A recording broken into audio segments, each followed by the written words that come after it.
До ситуации с коронавирусом мы вряд ли могли бы подумать, что День Победы пройдет без привычных традиций, без главного атрибута праздника военного парада, без главных участников, гуляющих по городу с цветами в руках и принимающих поздравления и слова благодарности.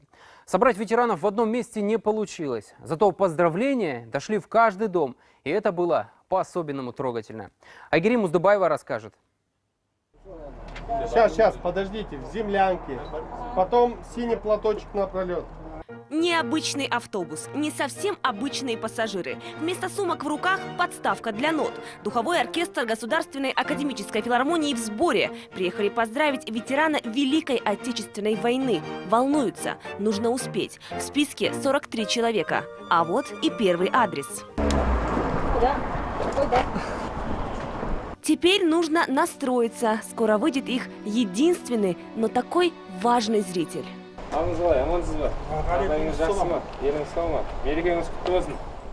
Вместо сцены дворовая площадка, вместо концертного зала обычная лавочка, но без ведущего никак. Құрметті Бақытбай Алмабеков, сізді ұлы күнімен шын жүректен құттықтап. Раз, два, три, начинаем.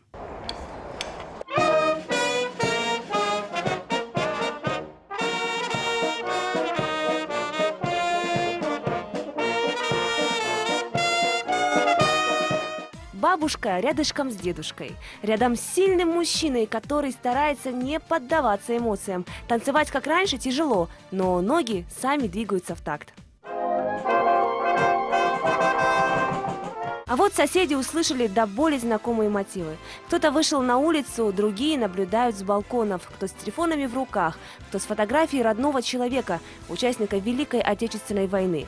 Те, кто застал тяжелое военное время, под священную песню о победе, не могут сдержать слез.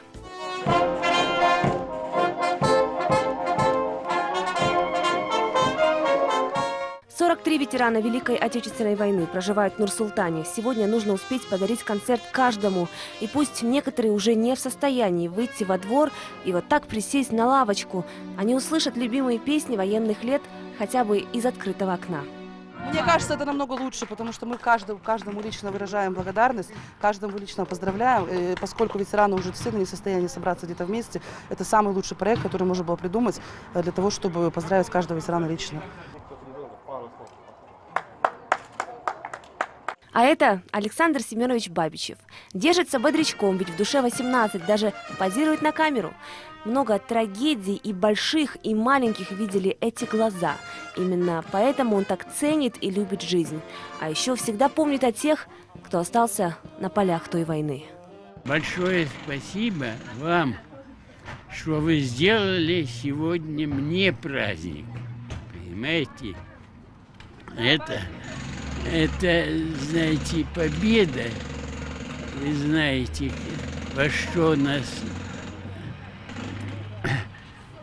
обошлась нашему всему народу. В годы войны из Казахстана на фронт было призвано больше 6-й части населения, свыше 1 200 000 человек. Примерно половина из них не вернулась домой.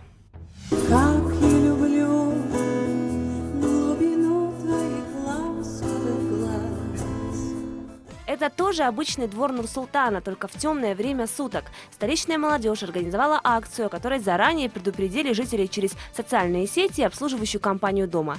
В 22:00 нужно было выйти на балкон своей квартиры и включить фонарь, как символ вечного огня.